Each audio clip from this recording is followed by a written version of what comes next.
gagawin. Ang ating video ngayon ay yung food ko ngayon, kung ano yung iluluto ko. Ito po ay bawang sibuyas at ang adas.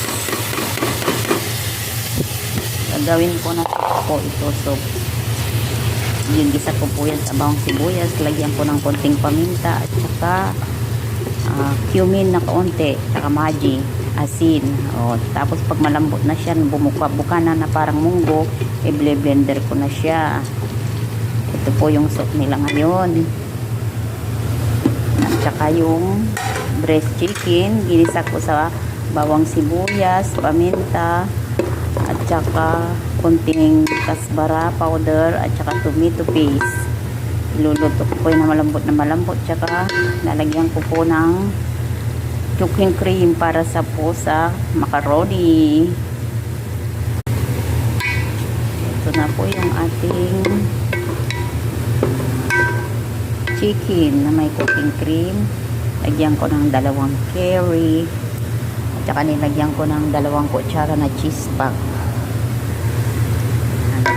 Tsaka ito na po yung ating adas.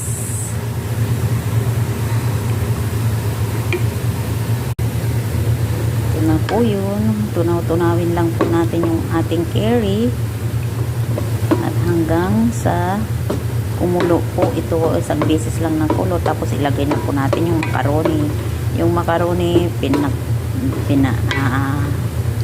Pinalambot ko na, nagpakulo na ako.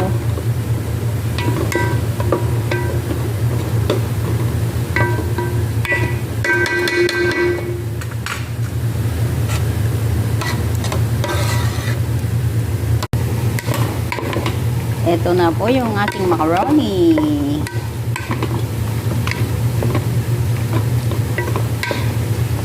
At ito na po yung ating adas soup.